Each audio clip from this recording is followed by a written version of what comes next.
Hello and welcome, and thank you for your patience as we are just like a day behind in getting out episodes right now, but we will get back on track for our normal Tuesday episode release. Alex and I were enjoying a fine Thanksgiving together, and unfortunately his fly day out of LA was Tuesday, which was yesterday.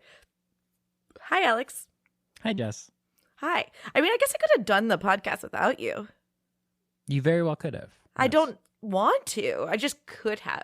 What do you think Mm-hmm. a podcast without me would sound like? I'm Tolkien. You mean with just you? Yes. Well, actually, what would it sound like without me? Crickets.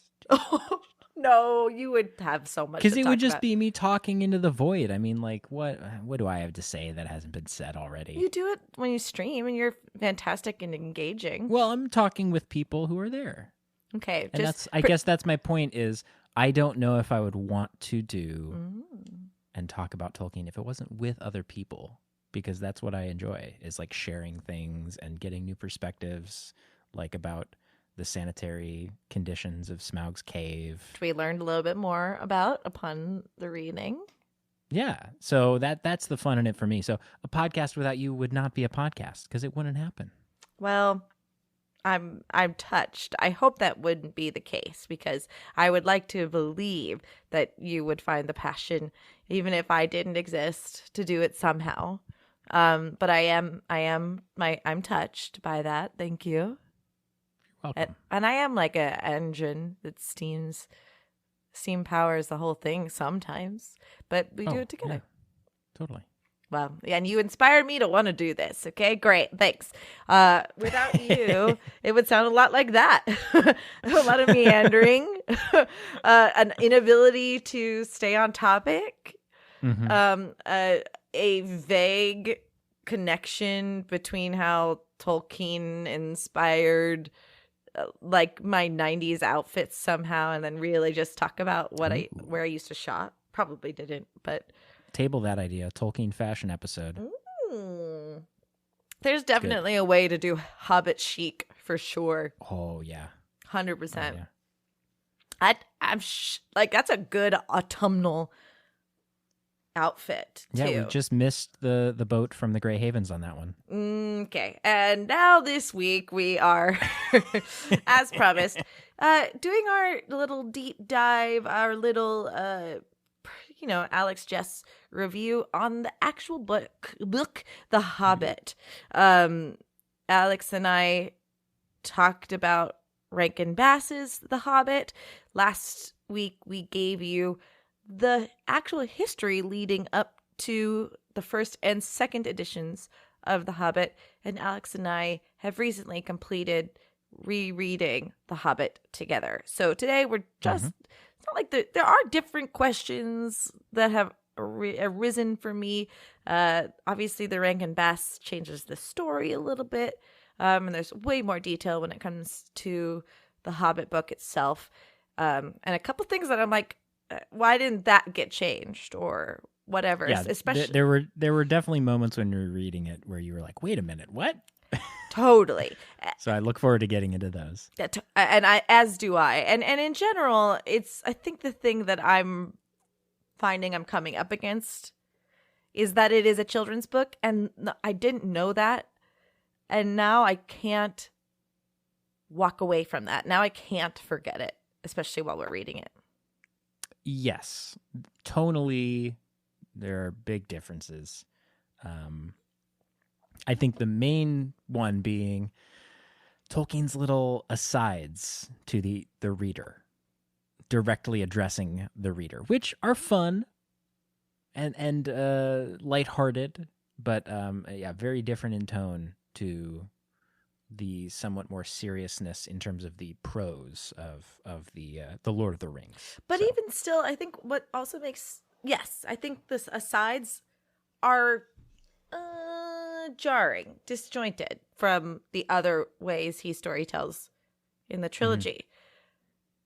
But I'm also trying to put myself in the shoes of a 9-year-old actively reading this book and whether or not it resonates with them. Yeah, I think it comes from Well, I think we mentioned this last time that Tolkien regretted some of the tone, and he felt like he was talking down to kids or writing down to kids. But he's not talking down to 9-year-olds today. I guess what kind of 9-year-olds is he talking down to in that era? Because it's intelligent work still, or am I just dumb? I think there's maybe a different standard, or he had a different standard in mind for the average young reader. I would say it's certainly, when you look at other works that are written for children that are more modern, I think there are some that are just as intelligent, especially in the fantasy genre, that are aimed at children and don't sort of condescend or talk down to them. But I think he was saying more in some of those cheeky little things that he puts in there. He felt that way. Well, yeah, because those do make it less versatile for it to be also an adult's book. Like, it is, because of the complexity of the story. I think is like, no complexity. I don't know. Like, I think some of even some of the themes are pretty, like the overarching theme of the book really is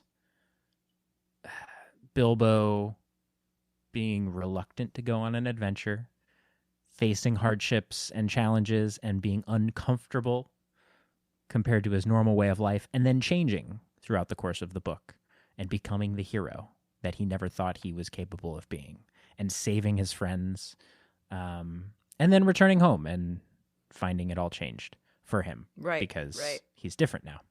That's sort of the overarching theme, which I think is like not necessarily mature, like the idea of changing. Yeah, but totally. The way it happens, I mean, he witnesses death and war and like these hardships that I think are a little bit more. He did not witness it. He definitely got his head hit and passed out a couple times.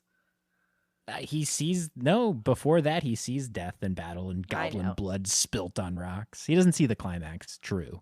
And he sees his close friend that he made die. He made his friend die? Close friend that he made, comma, on the journey, die. He didn't make him die. Just want to say that separation and pause and comma is very important there. Yeah. Folks, don't neglect your Oxford commas. It's not an Oxford comma, but just don't neglect grammar. Yes. Is that grammar? That's not grammar. That's sure. No, it's grammar is like way to speak, but then punctuation is different. Punctuation's a part of grammar. Grammar is the rules of language. Okay. Oh, okay. Great. Got it. Yeah. I had a hard time because we had a glamour class. We had a grammar class. A glamour class. We had a glamour class in school. We had a grammar class in middle school.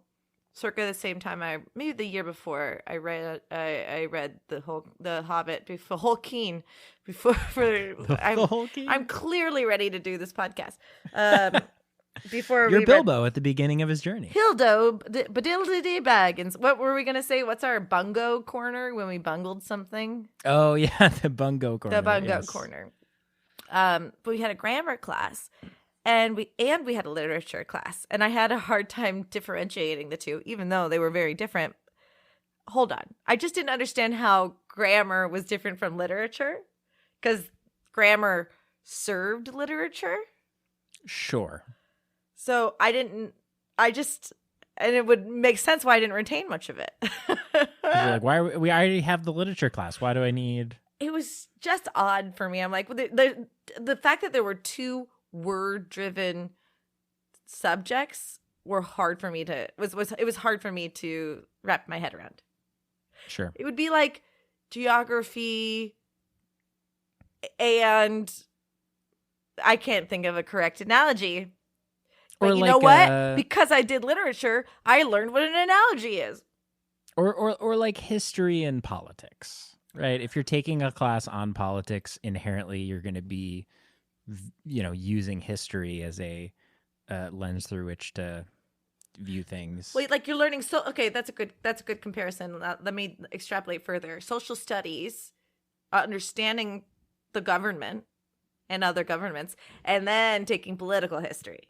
Like, let's do both at the same time. But that doesn't make sense now as an adult. But I literally, until this moment, forgot that we took a grammar class. All of our classes were, excuse me, I'm drinking soda water, which was a mistake, color coded. Okay. So religion, because I went to a religious school, was blue. Math. Tolkien would be proud. Yes. Math was green. History or social studies or geography or whatever was red. Literature was purple. And grammar was yellow. And I couldn't remember what was yellow until today. Now, was this an imposed system by the school, Yes. or was this just you saying, I'm going to have these folders? No, I wasn't that synesthesic. I do have like some color correlations with like the alphabet, but I also think it's because like I saw the alphabet around the classroom and I'm like, no, that should be a green S, or, because of snakes, or A's apples. And so A's are always red. Mm-hmm. But like I'd have some of that, but I think that was actually the way that it was a quote unquote college preparatory school, so they were getting you ready for organizational skills by decreeing those things. They printed out their own agenda. That's how you learn organization, is by having someone else do it for you 100 and tell you what to do. 100%, and it never stuck for me. Yeah, I wonder why. Yeah, it just didn't. I think that was the one. I think that was, for as much as I learned about organization and like timekeeping and, writing in the agenda, what you had for work and what you had to do. Like, we were given day planners and stuff. I learned a lot of style, especially because like that science fair project I was telling you about, like you had to be really precise. You had to measure everything. You just had to do cool things. And I really valued the preciseness of that, or making it look good stylistically. But I always bucked up against organization and timekeeping. So no one taught me how to do that actively. They just showed me that I should do it. I'm sure then that you learned a lot in the last chapter, when there's much debate over the 14th shares and all of the splitting up of the treasure that Tolkien gets very into the weeds on. Okay, so are you doing this because you think I shouldn't talk about my middle school anymore? Are you bringing it up? I was trying to do a smooth segue, and now that's been shattered. Yeah, exactly. Because I'm not done talking about my middle school experience. Okay, sorry. Go on. I'm kidding. I didn't realize you had more. Okay, no, I'm kidding. I didn't really have much more, but good segue. So wait, maybe I missed it. I didn't seem like there was a lot of in the weeds about it. No, I just thought like it wasn't that much, but I just think for a kid's book, like we were talking about before. I was just like, man, they're really getting sort of nitty gritty on like the division and the mathematics of it. Sure. And like later when the dwarves die and it's like, oh, we had to split it up this way. It's very, and I think it goes to. That's a Tolkienian thing. Yes, it speaks to his attention to detail for those kinds of things. But it always seemed a little weird to me. I love it. I don't think he could have gone to sleep at night if he didn't. Because everyone would have been like, you know how people have like the questions like, well, if Tony Stark did show up at this point, then how could he been here? Like he would have gotten those questions where people are like, what was divided up? Who got what? And I guess, you know what I did love though? The line where he said that the master was taken felt was susceptible to the dragon's illness, and I was like, what's the dragon's illness? Was it like did he like poison the water because he fell into the water? And I'm like, realized, oh no, it was greed. Yes, exactly. Now and Thorin falls victim to that as well with the Arkenstone, and that's again one of those kind of central themes. And Bilbo is just like, you know what? Yeah, even though Bard offers him the treasure, like I just need 2 chests, I'll be fine. So I also argue with that too. Like I think Tolkien, with Bilbo's decision. Yeah, I think Tolkien's espousing like do not take more than what you need. Well, okay, I don't buck up against it, but Bilbo was promised a certain amount of things in order to do the job that he was supposed to do, and then far exceeded that job. Yeah. So I don't want a lesson that tells me I shouldn't accept about as much as I was promised But Jess, for a job. The treasure was the frenzy. Okay, so anyway, what I do love is what Thorin says on his deathbed, which is, if the world valued food and merriment, or whatever, more as much as gold, that's a beautiful lesson. Yeah. But still, pay me. Sure, but I understand. I understand the moral implications and all that. I just think, from a realistic standpoint, take what you're owed and get the heck out of there. Counterpoint. Mm-hmm. He was promised 1/14 of the treasure, which then technically went to Bard because Thorin disowned him. He banished him. He disavowed him because of what he did. And then Bard basically says, like, look, technically this should have been yours, so like I would give you as large a portion of this as you want. You deserve it. And so what Bilbo is doing here is something I am very much in agreement with, is he is not looking to hoard and amass wealth, even if he rightly earned it, but instead goes, I'm going to take what I need. And honestly, it's way more than what he needs. When he goes back home, he is wealthy and can live without working a day, and is able to leave his nephew, quote unquote, Frodo, an inheritance, and deck out his hobbit hole even after it's been ransacked because they think he's dead or auctioned off, whatever. So instead, he just takes even more than what he needs and is altruistic and lets the people of Lake Town and Dale, or then what would become Dale, rebuild. And so he goes, you know what? They need it more than I do. This money can do more good in their hands. And really, I only need 2 chests full. Because also he gets what, he knows that there's like the troll horde. I don't think he knew that. I think he forgot. I would have forgotten about it. Maybe. It seemed like they said that they forgot. Oh, they discovered that it's still there. Like, oh my God, remember those guys? Yeah, they couldn't count on it being there. But either way, the 2 chests are way more than what he needs. So I like this. It's not just like, well, he earned it by doing whatever. Further question. Wasn't that all supposed to be split up between him and the dwarves? And did he just take it all? That wasn't in the initial contract. And I don't know if they ever went into... We're getting in the weeds here. I don't know if they ever had This is why Tolkien did. I don't know if they had a clause that was put onto the original contract. Because they were just talking about the dragon horde. Stole that from the dwarves. I think they're fine. With I'm sure an entire kingdom's wealth. I'm sure everyone who's owed a certain amount of money is fine, Alex. Okay. Thorin, Fili, and Kili died, so that means there are, 10 dwarves left? Well, so that's just it. So 10 dwarves left that divided up an entire, minus the 14th given to Bard, an entire kingdom's worth of gold. They don't care about so why a few didn't coins he get in a troll Thorin's cave. share?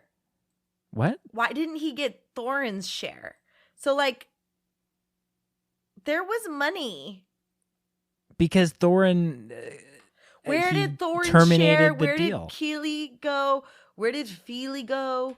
Where did their money go? Look, we don't have, and maybe Tolkien made this, we don't have an actual recreation of the document drawn up in all the clauses and whatever. Maybe there was a death clause aside from funeral expenses paid that we do get. In the event of a death, this is how the, portions will be divided up. Who knows? But that's just how it worked out. And either way, Bilbo went on to live a very happy. I'm not satisfied. I'm unhappy. Let me talk about another thing I'm confused about. Okay. At the end, dumb Bilbo is like, I'm just going to donate my chainmail. What? He says he donates his chainmail to a museum. That doesn't go up on the... Did I miss that part? It doesn't go up on the mantle? It doesn't go up on the mantle. It was just the sword. What... Now I got to flip open my book. Yeah. I don't remember this part. Yeah. Tolkien. Hmm. Yeah. Bilbo Baggins. I don't know. I mean, this, again, one of the many things that maybe Tolkien... forgot to change? Well, he hadn't published... Lord of the Rings was not published until after the second edition of The Hobbit.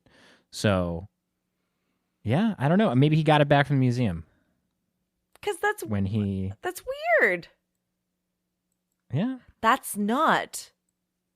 I mean, he must have gotten it back from the museum. But... Oh, yeah. Still... I don't have an answer for that. I would like an answer, please.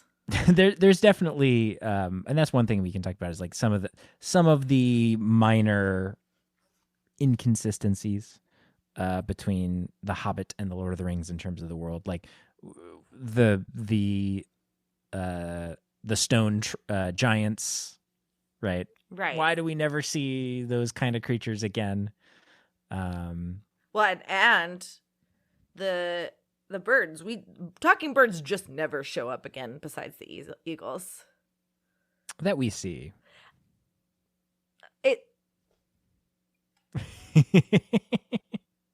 It's a really important element of the world in the way that it solves the literal biggest problem of the book that is promised, which is Smaug, and it never shows up again. That's odd. That's odd. And Thorin calling for Dane's aid. Yeah. With Roak. I mean, it's imperative to the storytelling. It is.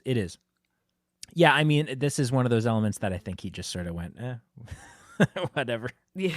That one's more important to the structure, as you said, of the book than they just see some stone giants. But yeah. I'm trying to think. I don't know if there are any other examples of talking birds besides the eagles. Well, and then there are the crows that pass overhead of not the Dunedain. The crows. Oh, yes, the Crabane of Dunland. Yeah, they're not talking birds to what, at least that I am aware of. But they definitely are spies. Yeah, so that's what I mean is like they can, hey, those guys are over there. Like what is it, like Sauron looking at him through his eyes? Like, well, no, it's not like a telepathic, I can, sort of a Game of Thrones type warg thing. But yeah, ostensibly they would have to have some way to extract information from these birds, so there would be some communication necessary. So I guess implicitly there, the birds can talk, right? How else are they going to communicate what they've seen? Well, there'll be, I guess that's what I mean, is like there's got to be some sort of, I hate it. Well, we know that, like, it's not just anybody who can talk to birds as well. They do say that. That's what I was circling about saying, and I just don't care anymore. In The Hobbit, we get the explanation that Bard, because he's descended from, the line of Girion. Oh, yeah, they knew the thrush language, which is like, cool, okay.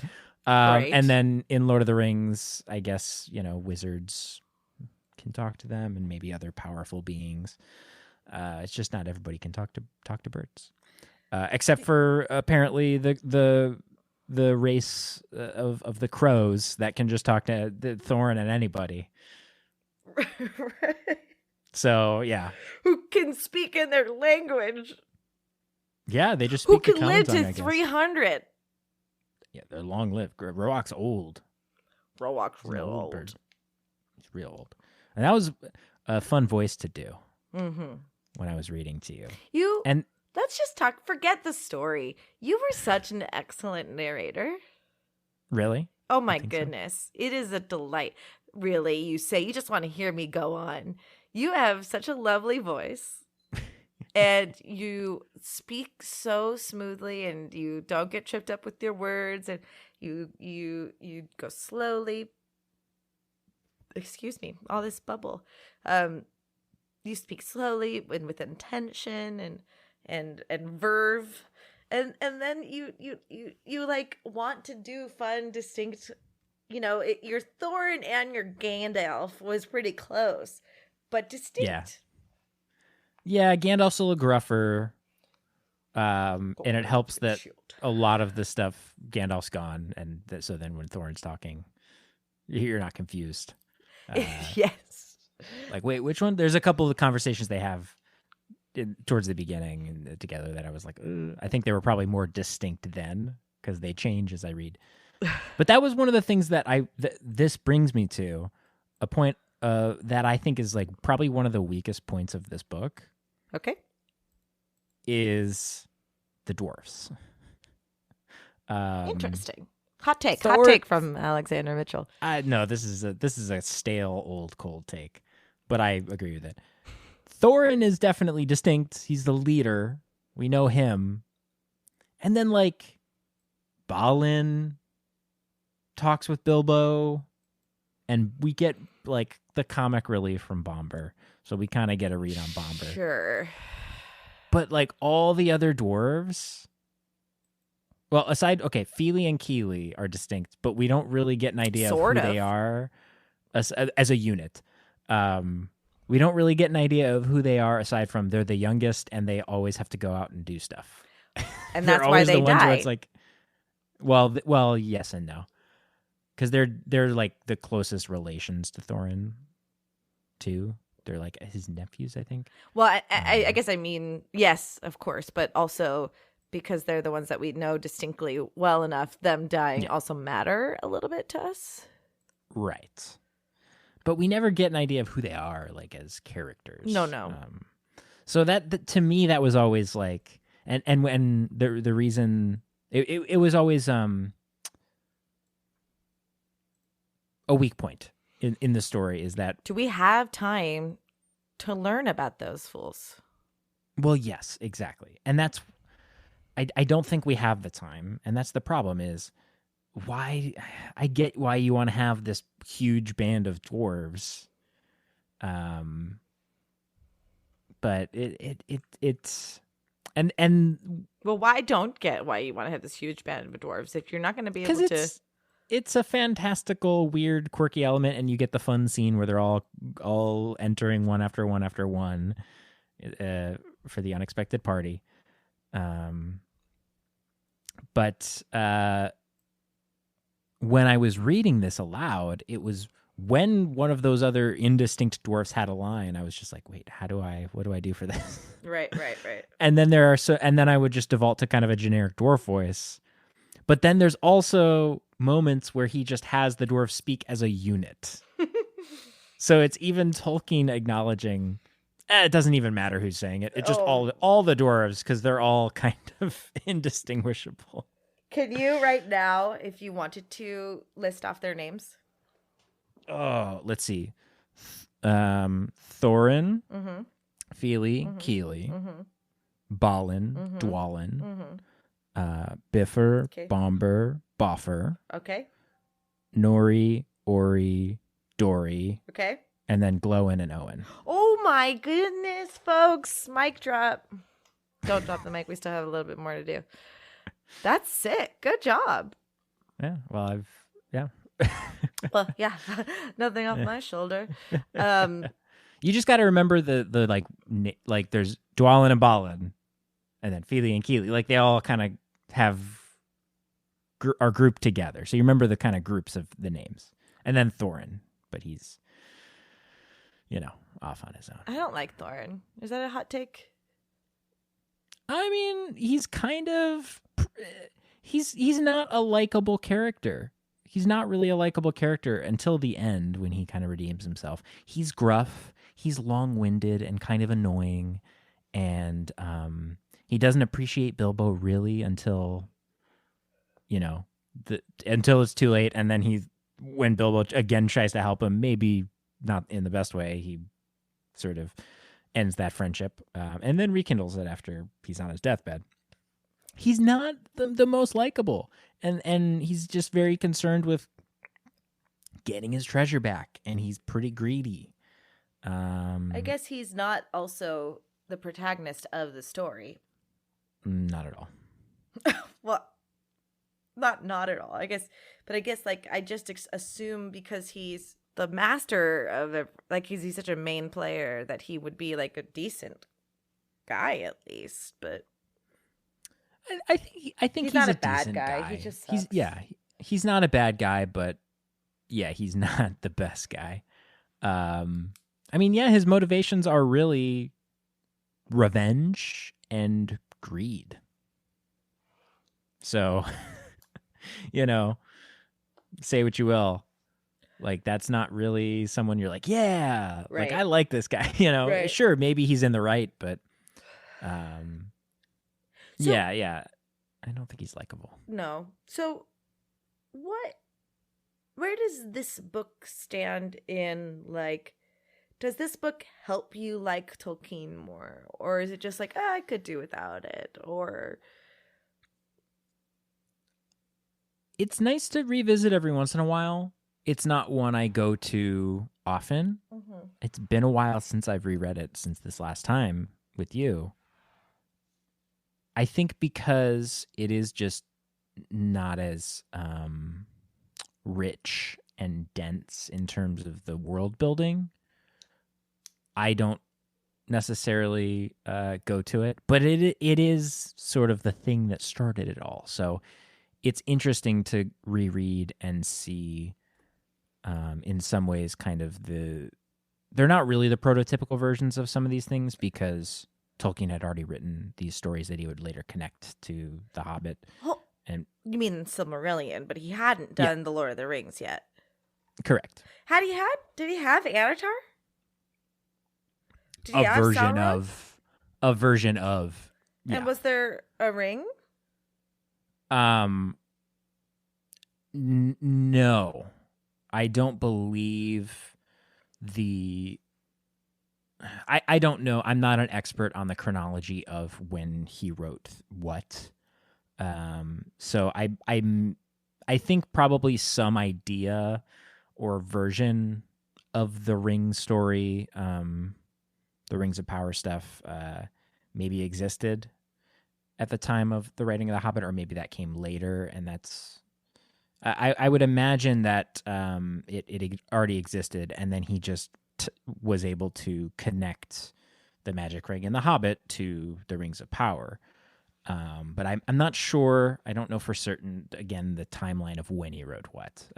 It's not my area of expertise. So, I mean, if I'm to guess, and I think you would make the same assumption, the ring then makes Tolkien go, interesting. Sauron could have this ring, and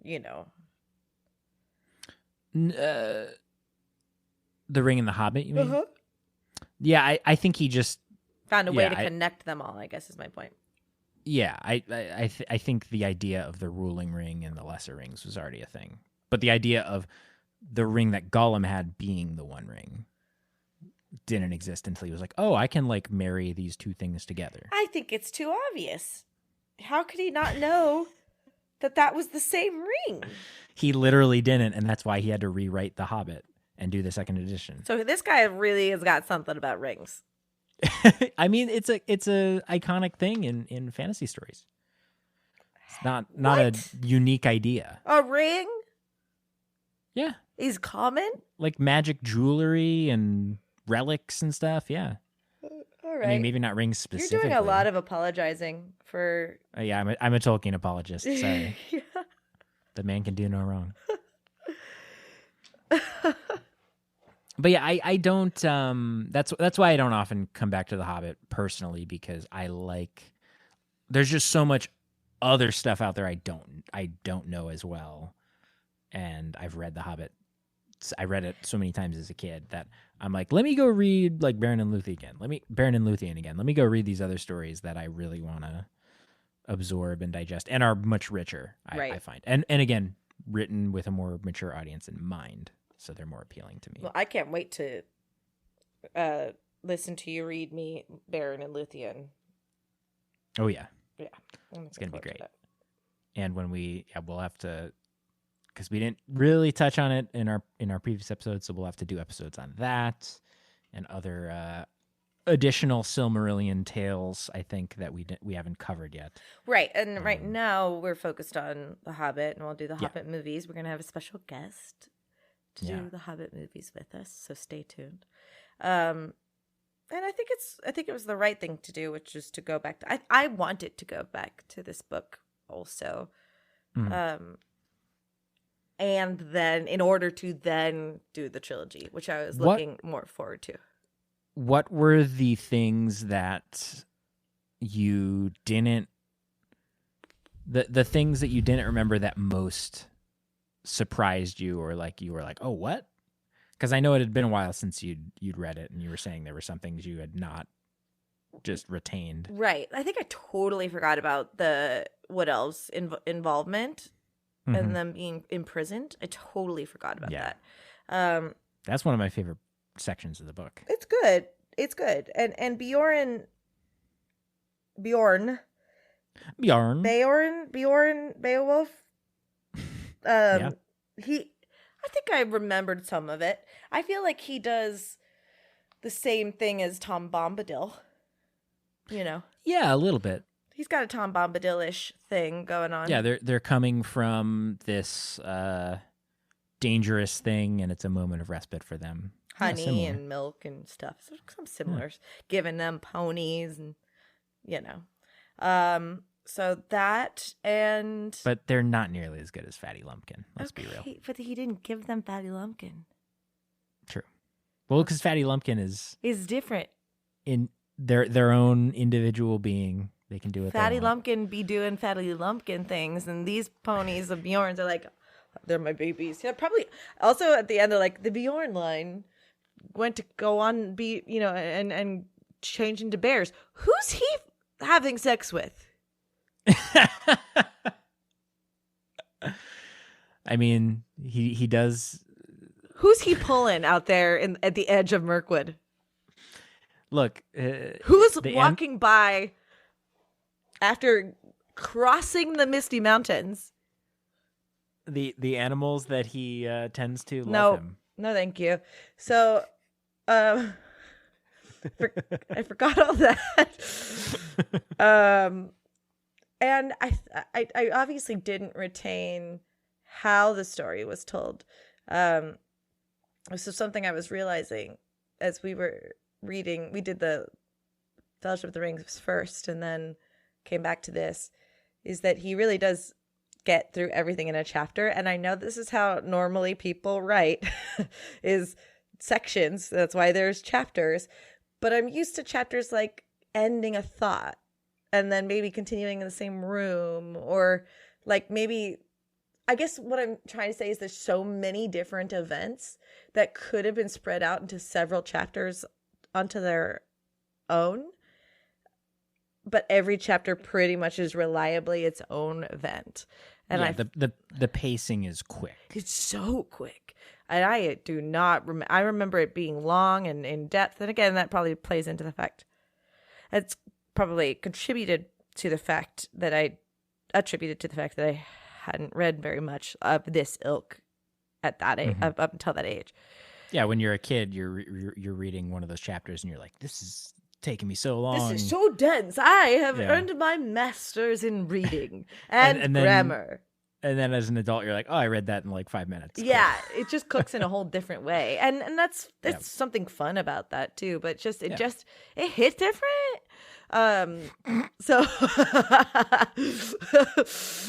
it like hit different, and so like, not me crying, Oh, that's a new one. Hi, I'm a problem. It me.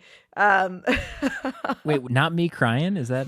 And yeah, or not. Yeah, there's a whole new thing where it's been like a year now, but it's like, not me telling that lie, or Just you say not me and then action. yeah, or like not them.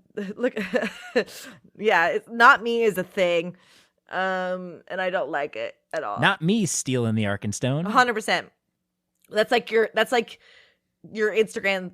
No, it's probably your TikTok. Not me dancing to the Gangnam Style, whatever. Like it's wow. awful. I love that you just combined a to us recent meme with a decade-old meme. I'm really good at like understanding what the kids are talking about nowadays. Not me doing the ice bucket challenge. Yikes. Thankfully, I can say that I never did that. Not me, Coney 2012. Coney 2012? Is that when Coney Island got destroyed? No, was it Coney, the dictator in Africa? And there was that whole thing where someone was like, we're going to make him the most famous person in the world. You're out on a raft with Halbrand. People know what I'm talking about. Yeah, People know what I'm talking about. Coney 2012. There were posters, T-shirts. Is it like how Mandela died in a prison? No, it's not a Mandela effect thing. It's this guy doing terrible things I can't remember which country in Africa it is because I'm terrible. Clearly, the campaign didn't work. But there was a whole thing of like, we're going to make him, and it was everywhere on Twitter and social media. And ironically make him famous? No, make him famous so people are aware of the atrocities he's committing. I got it. It didn't work for me. Apparently not. And then it gave President Trump all the ideas that he used to win the election. Jesus. Yep. Yeah, so I think those, I remember the world being a nicer place when I read it the first time, and I think, it's interesting. For all intents and purposes, Arwen's running around in Rivendell while they're there, right? She's born.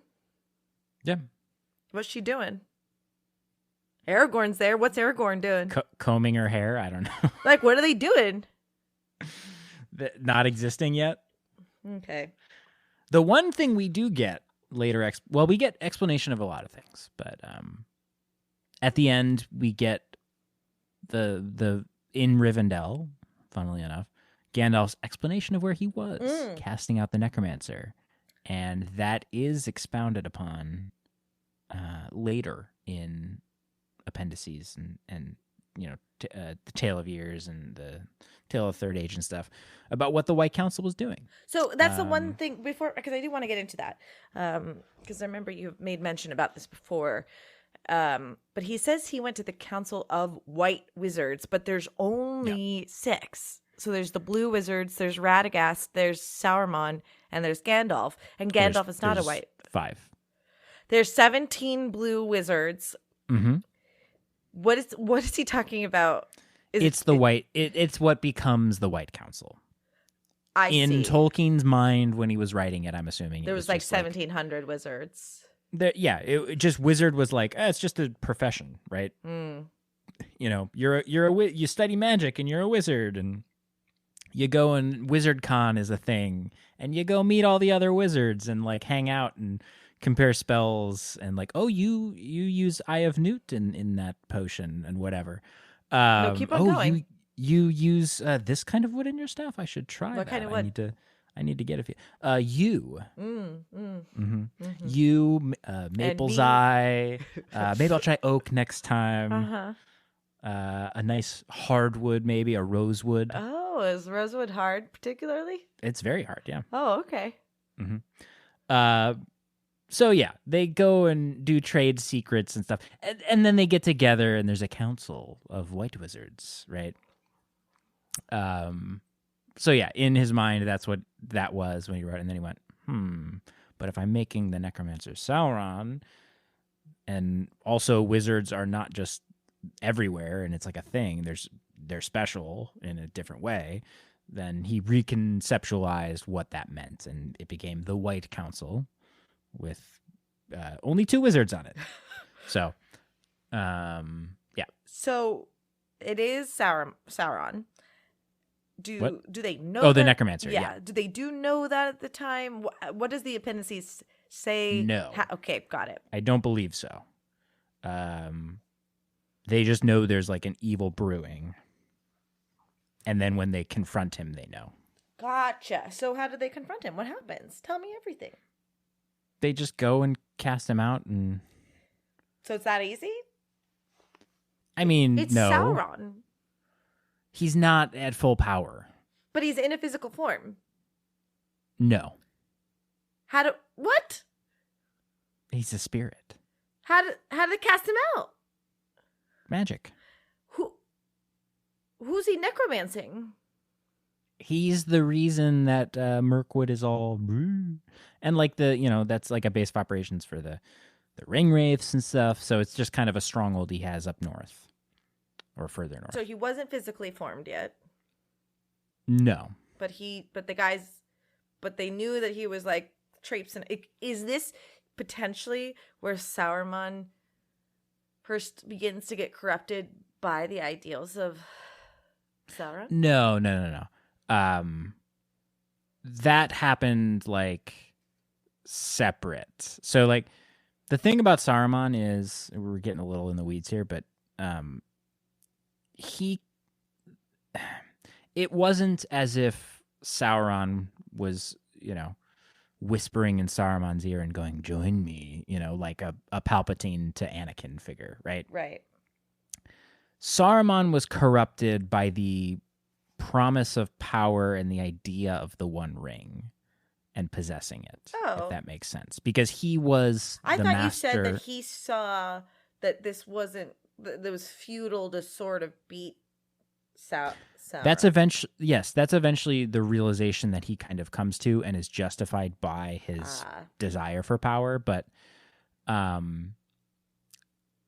his alignment with Sauron is not because Sauron directly corrupted him. It's because Saruman was corrupted by desire for power, through which he thought he could get that power by obtaining the One Ring and having himself, and if Gandalf would join him, them using it together, although that wouldn't have lasted very long. Would they have ended up in a relationship together? Did Saruman have a crush on Gandalf and was going to use the ring to propose? Okay. And instead locked Gandalf away because he was going to make Gandalf, like Stockholm Syndrome, love him. Yeah, this is like a Princess Bride situation. Yeah. Interesting. I like this theory. That's the real reason that Saruman wanted the ring, was to impress Gandalf. Finally, he will join me on my tower. Tower. They'll get married on the top of Orthanc. Yeah. It'll be a beautiful ceremony. All the Uruks down below just.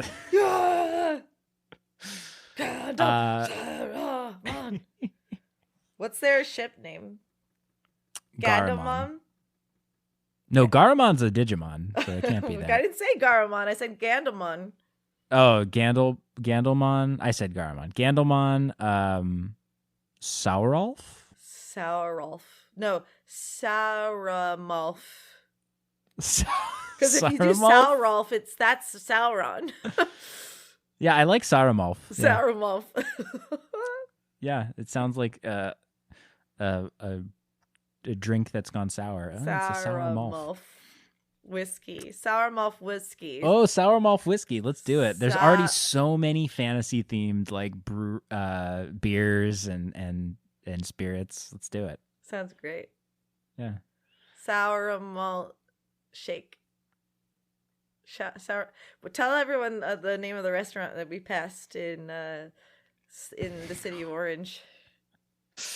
I believe it was called Marf's. Nope. You totally misremembered it. Garf's. It wasn't. Oh, sorry. No, not okay. Marf's. But Marf's kind of. Because we're doing Malf. That's what's happening right now. Yeah. I had Malf on the mind. Yeah. Garf is someone's. Yeah. I mean, I knew a Gart, but it was because his last name was half of his last name, so he went by Gart's. Gart. But Garf is a new one for me. Yeah, I think I had a friend with a weird. I think I might have had a friend named Marf. That's why I'm thinking Marf. You had a friend? That not their given name. So, how do you feel about what do you? I know you know the story well. I don't think anything took you by surprise. But upon this rereading, what's like your new takeaway, or what any new thoughts about this stuff? I think I have a more of an appreciation of I love the ending. I think I always sped through the ending as a kid. Mm-hmm. But I'm almost done.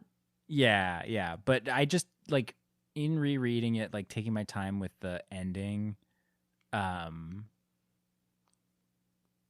just that idea of you return home a changed person, and I like that, and I like just the thing that becomes such a fun little element in the beginning of Lord of the Rings is the introduction of the Sackville Bagginses. It's just so delightful. I love it. It's such a lovely tie-in, and they definitely stole their spoons. Oh yeah, and just that Tolkien wrote that and then made that integral to the beginning. Not integral, but an important part of the beginning of Fellowship of the Ring. I just love the Hobbit stuff. I mean, Fellowship of the Ring in terms of the films is always my favorite movie, just because we get to see so much of that, and in the books too. But so yeah, I think that, and then also just the thing that I loved as a through line, and I think I always did. I don't think I loved it as much as a kid, but now that I'm an old curmudgeonly adult, when Bilbo is just always being like, I wish I was at home, bacon and eggs, a warm bed. I'm like, I get what you're saying, Bilbo. Yeah. I relate. It was a good through line, and it was brought up often, but I thought it was funny, and it made a lot of sense. Like, I think two things can be true. You can want adventure, and you can want to be at home. Yes. You have your Tookish side, and then you have your Baggins side. Your Baggins' side. Mm-hmm. When are you at your most Tookish, Alexander? Oh. Thursdays? All right, I think that's it. Do you have anything else you want to talk about with regards to this book? We missed a segment. Uh-oh. That we should return to. Oh, yeah. Is the tarot. Oh, crap, Bola. Yeah. I had it right in front of me, too. That's okay. Maybe this will explain what we just did. Yeah. I mean, we haven't done it at the end before, so who knows? I could edit this and put it in the front, but I'm not going to do that. No, editing? What? We don't do that. I mean, I except edit. on the last episode. I mean, oh God, have we explained what that took? No. We don't need to. Just know that Jess did so much hard work, and it's all for I don't even know if it's listenable. I did so much work, I couldn't go back and listen to it. I think I did it all. Let us know. Because if you know, you could probably tell. But I didn't get like complaint letters. But there you go. I don't know. Who knows? Okay. So for those who don't know, on this segment, I pull, I guess you have tell me when to stop. I pull a tarot card from this amazing Lord of the Rings themed tarot deck that Jess has, and we use it and apply it to the show, to life, to whatever. We'll see what happens. All right. Every reading's different. Okay, darling. Tell me when to stop. Stop. Okay. Let's see. Riveting audio. What? Riveting audio. Riveting audio. Ooh. So this keeps on happening. I get confused at whether something's upside down or not. Sure. I think when it's a numbered thingy-majig. Yeah, so I think this is upside down. It's upside down sword of three. Sorry, yeah, Well, no, what it has a Roman numeral on it, right? Right. 3. Okay.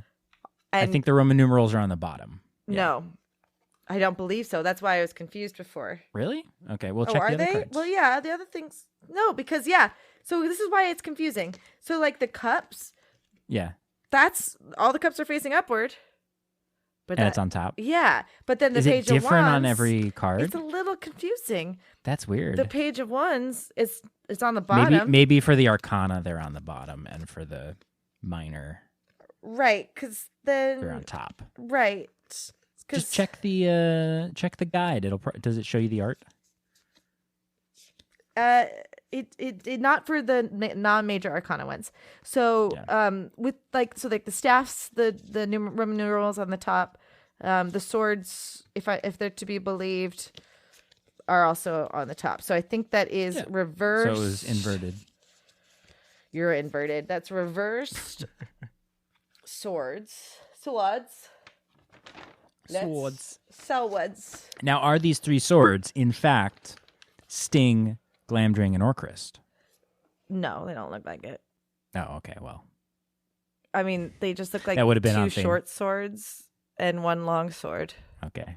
Nothing of distinctness. But we have yet to get to other swords, so we'll find out. Maybe they'll tell us what they are. Okay, so wait. The third of swords, reversed. When Theoden learns of Boromir's death, he allows himself to mourn to accept. Okay, so maybe that's what it's about. Maybe it's Theoden's? I don't know. Wait, when Theoden learns of Boromir's death? Yeah, when Theoden learned of Boromir's death, he allowed himself to mourn, to accept support from his loved ones, and to move through the cycles of grief. If the 3 of the swords have appeared upright, you are being reminded to do the same. This card represents heartbreak and the human need to express sadness. If you don't honor your feelings, it may be impossible to fully heal. So be gentle with yourself and find a shoulder to cry on. You will be stronger for it. So the reason I read that is maybe that Theoden is an allusion to it reversed as well. Reversed, have you become your own worst critic? Finding fault in every action? Are you allowing previous mistakes to haunt you, resurrecting past defeats instead of acknowledging accomplishments? Stop wielding fear as a weapon and instead give yourself grace. You're attacking your own heart after all. I mean, that applies to me. I mean, my answer to all those questions was no, so. Oh, well. Are we doing it? Well, yeah, hold on. Hold the phone. I'm holding it. We just talked about the mistakes we made last week. We did. So stop holding it against us, y'all. we just need to. All those angry letters, I know, right? No, I'm just saying that it's not worth making mention of the mistakes. It's not. I'm not worried about it. It's just I just acknowledge them. Well, it's not like you can't find people who are more knowledgeable than us to talk about The Hobbit on the internet if you wanted to learn more. So go do Googles if that's what you're looking for out of a podcast. We are just 2 people who like to talk to each other. Yes. And share our experiences with you as they arise. Now, that being said, next week we kick off. It's not going to be just us 2. Just your mother's average podcast. It's going to be the beginning of our several-part series of enjoying, imbibing, viewing, purveying the Hobbit trilogy travesty by Peter Jackson. Yeah, enjoying might be a strong word for me. I'm trying to be positive. And we will be enjoying the extended versions as well. Oh man. Yep. It's a lot. Yeah. I've only seen the first 2 extended. I'm saving the third extended version for when we watch it and talk about it on this show. I have never seen it in my entire life. And based on what our future guest has said, oh boy.